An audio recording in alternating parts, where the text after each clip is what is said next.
जय श्रीमन नारायण। गुरुवार व्रत रखने से क्या क्या फल मिलते हैं। गुरुवार व्रत करने से बृहस्पति देवता प्रसन्न होते हैं। यह व्रत अत्यंत फलदायी है। अग्नि पुराण के अनुसार अनुराधा नक्षत्र युक्त गुरुवार से आरंभ करके 7 गुरुवार व्रत करने से बृहस्पति ग्रह की हर पीड़ा से मुक्ति मिलती है। बृहस्पतिवार व्रत कथा। प्राचीन समय की बात है। एक नगर में एक बड़ा व्यापारी रहता था। वह जहाज़ों में माल लदवाकर दूसरे देशों में भेजा करता था। वह जिस प्रकार अधिक धन कमाता था उसी प्रकार जी खोलकर दान भी करता था। परंतु उसकी पत्नी अत्यंत कंजूस थी। वह किसी को एक दमड़ी भी नहीं देने देती थी। एक बार सेठ जब दूसरे देश व्यापार करने गया तो पीछे से बृहस्पति देव ने साधु भेष में उसकी पत्नी से भिक्षा मांगी। व्यापारी की पत्नी बृहस्पति देव से बोली, हे साधु महाराज, मैं इस दान और पुण्य से तंग आ गई हूँ। आप कोई ऐसा उपाय बताएं जिससे मेरा सारा धन नष्ट हो जाए और मैं आराम से रह सकूं। मैं यह धन लुटाता हुआ नहीं देख सकती। बृहस्पति देव ने कहा, हे देवी, तुम बड़ी विचित्र हो। संतान और धन से कोई दुखी होता है। अगर अधिक धन है तो इसे शुभ कार्यों में लगाओ। कुंवारी कन्याओं का विवाह करवाओ, विद्यालय और बाग बगीचे बनवाओ। ऐसे पुण्य कार्य करने से तुम्हारा लोक परलोक सार्थक हो सकता है। परंतु साधु की इन बातों से व्यापारी की पत्नी को खुशी नहीं हुई। उसने कहा, मुझे ऐसे धन की आवश्यकता नहीं है जिसे मैं दान दूं। तब बृहस्पति देव बोले, यदि तुम्हारी ऐसी इच्छा है तो तुम एक उपाय करना। 7 बृहस्पतिवार घर को गोबर से लीपना, अपने केशों को पीली मिट्टी से धोना, केशों को धोते समय स्नान करना, व्यापारी से हजामत बनवाने को कहना, भोजन में मांस मदिरा खाना, कपड़े अपने घर को धोना, भोजन में मांस मदिरा खाना, कपड़े अपने घर धोना। ऐसा करने से तुम्हारा सारा धन नष्ट हो जाएगा। इतना कहकर बृहस्पति देव अंतर्ध्यान हो। व्यापारी की पत्नी बृहस्पति देव के कहे अनुसार 7 बृहस्पतिवार वैसा ही करने का निश्चय किया। केवल 3 बृहस्पतिवार बीते थे कि उसकी समस्त धन संपत्ति नष्ट हो गई और वह परलोक सिधार गई। जब व्यापारी वापस आया तो उसने देखा कि उसका सब कुछ नष्ट हो चुका है। उस व्यापारी ने अपनी पुत्री को सांत्वना दी और दूसरे नगर में जाकर बस गया। वहाँ वह जंगल से लकड़ी काट कर लाता और शहर में बेचता। इस तरह वह अपना जीवन व्यतीत करने लगा। एक दिन उसकी पुत्री ने दही खाने की इच्छा प्रकट की, लेकिन व्यापारी के पास दही खरीदने के पैसे नहीं थे। वह अपनी पुत्री को आश्वासन देकर जंगल में लकड़ी काटने चला गया।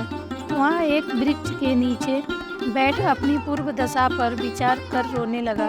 उस दिन बृहस्पतिवार था। तभी वहाँ बृहस्पति देव साधु के रूप में सेठ के पास आए और बोले, हे मनुष्य, तू इस जंगल में किस चिंता में बैठा है।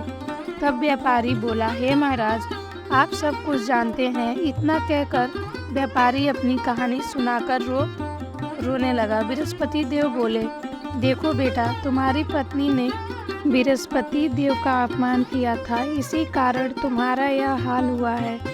लेकिन अब तुम किसी प्रकार की चिंता मत करो। तुम गुरुवार के दिन बृहस्पति देव का पाठ करो। 2 पैसे के चने और गुड़ को लेकर जल के लोटे में शक्कर डालकर वह अमृत और प्रसाद अपने परिवार के सदस्यों और कथा सुनने वालों के बांट दो। स्वयं भी प्रसाद और चरड़ा अमृत लो। भगवान तुम्हारा अवश्य कल्याण करेंगे। साधु की बात सुनकर व्यापारी बोला, महाराज, मुझे तो इतना भी धन नहीं बचता कि मैं अपनी पुत्री को दही लाकर दे सकूं। इस पर साधु जी बोले, तुम लकड़ियाँ शहर में बेचने जाना। तुम्हें लकड़ियों के दाम पहले से चौगुने मिलेंगे, जिससे तुम्हारे सारे कार्य सिद्ध हो जाएंगे। उसने लकड़ियाँ काटी और शहर में बेचने के लिए चला पड़ा। उसकी लकड़ियाँ अच्छे दाम में बिक गई, जिससे उसने अपनी पुत्री के लिए दही लिया और गुरुवार की कथा हेतु चना गुड़ लेकर कथा की और प्रसाद बांटकर स्वयं भी खाया। उसी दिन से उसकी सभी कठिनाइयाँ दूर होने लगी, परंतु अगले बृहस्पतिवार को वह कथा करना भूल गया। अगले दिन वहाँ के राजा ने एक बड़े यज्ञ का आयोजन कर पूरे नगर के लोगों के लिए भोज का आयोजन किया। राजा की आज्ञा अनुसार पूरा नगर राजा के महल में भोज करने गया, लेकिन व्यापारी व उसकी पुत्री तनिक विलंब से पहुँचे। अतः उन दोनों को राजा ने महल में ले जाकर भोजन कराया। जब वे दोनों लौटकर आए, तब रानी ने देखा कि उसका खूंटी पर टंगा हार गायब है। रानी को व्यापारी और उसकी पुत्री पर संदेह हुआ कि उसका हार उन दोनों ने ही चुराया है। राजा की आज्ञा से उन दोनों को कारावास की कोठरी में कैद कर दिया गया। कैद में पकड़कर दोनों अत्यंत दुखी हुए। वहाँ उन्होंने बृहस्पति देवता का स्मरण किया। बृहस्पति देव ने प्रकट होकर व्यापारी को उसकी भूल का आभास कराया और उन्हें सलाह दी कि गुरुवार के दिन कैद खाने के दरवाजे पर तुम्हें 2 पैसे मिलेंगे। उनसे तुम चने और मुनक्का मंगवाकर विधि पूर्वक बृहस्पति देवता का पूजन करना, तुम्हारे सब दुख दूर हो जाएंगे। बृहस्पतिवार को कैद खाने के द्वार पर उन्हें 2 पैसे मिले। बाहर सड़क पर एक स्त्री जा रही थी। व्यापारी ने उसे बुलाकर गुड़ और चने लाने को कहा। इस पर वह स्त्री बोली, मैं अपनी बहू के लिए गहने लेने जा रही हूँ, मेरे पास समय नहीं है। इतना कहकर वह चली गई। थोड़ी देर बाद वहाँ से एक और स्त्री निकली। व्यापारी ने उसे बुलाकर कहा कि हे बहन, मुझे बृहस्पतिवार की कथा करनी है, तुम मुझे 2 पैसे का गुड़ चना ला दो। बृहस्पति देव का नाम सुनकर वह स्त्री बोली, भाई मैं तुम्हें अभी गुड़ चना लाकर देती हूँ। मेरा इकलौता पुत्र मर गया है, मैं उसके लिए कफन लेने जा रही थी, लेकिन मैं पहले तुम्हारा काम करूँगी, उसके बाद अपने पुत्र के लिए कफन लाऊंगी। वह स्त्री बाजार से व्यापारी के लिए गुड़ चना ले आई और स्वयं भी बृहस्पति देव की कथा सुनी। कथा के समाप्त होने पर वह स्त्री कफन लेकर अपने घर गई। घर पर लोग उसके पुत्र की लाश को राम नाम सत्य है कहते हुए शमशान ले जाने की तैयारी कर रहे थे। स्त्री बोली, मुझे अपने लड़के का मुख देख लेने दो। अपने पुत्र का मुख देखकर उस स्त्री ने उसके मुंह में प्रसाद और चरड़ा अमृत डाला।